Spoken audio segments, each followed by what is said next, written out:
La Bible dit que l'homme a un cœur trompeur et corrompu, par nature, et l'ingratitude en est une conséquence, c'est simplement un manque de reconnaissance envers ceux qui vous ont fait du bien. Soyez honnête, combien de fois avez-vous remercié Dieu pour quelque chose aujourd'hui et au cours de la dernière semaine? Combien de fois avez-vous dit merci au Seigneur lorsqu'une personne devient ingrate? Ce n'est qu'une question de temps avant qu'elle oublie qui l'a aidé à accomplir tout ce qu'elle a. Et malheureusement, nous avons vu beaucoup de gens comme ça. Ils reçoivent des dons et des talents, sont bénis avec la santé, des biens matériels et ne reconnaissent toujours pas la main de Dieu et ne le remercient pas pour tout ce qu'ils reçoivent. C'est exactement ce qui est arrivé à Jésus quand il a guéri les 10 lépreux. La Bible dit que seul un membre de ce groupe est revenu le remercier. Et le Christ lui-même a été surpris du manque de gratitude des 9 autres.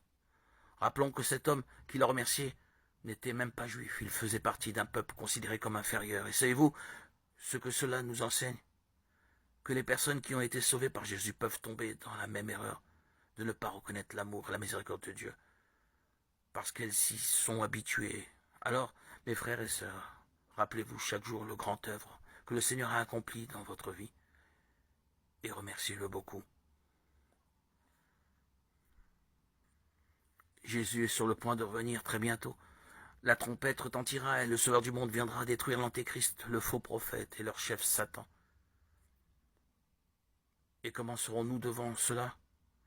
Chercherons-nous le Seigneur tant qu'il en est encore temps ou continuerons-nous à vivre comme si Jésus ne reviendrait jamais? Le choix nous appartient alors. Ne laissons pas le péché conquérir nos cœurs, dominer nos cœurs. Les anges sont des messagers célestes de Dieu, qui travaillent en notre faveur. La Bible dit qu'ils sont envoyés pour servir ceux qui hériteront du salut. De plus, ils sont également des adorateurs du Seigneur, des guerriers qui combattent des batailles spirituelles et des protecteurs des personnes, veillant toujours sur elles au nom de Jésus. Le soin de ces êtres célestes envers la création de Dieu est si grand que si nous examinons les passages de la Bible, nous verrons qu'ils sont toujours apparus aux serviteurs du Seigneur en disant « N'ayez pas peur ». Cependant, la plupart du temps, les anges n'apparaissent pas pour nous, comme ils sont apparus à Abraham et Sarah, Élie, Marie et tant d'autres personnages bibliques. Ils agissent de manière très discrète et n'attirent pas l'attention sur eux-mêmes, en accomplissant la mission confiée par Dieu.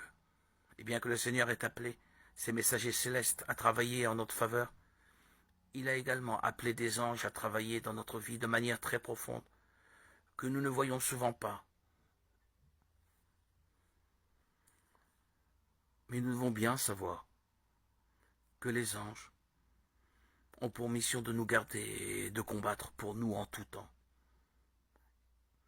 Ils protègent notre quotidien, y compris en ce moment même.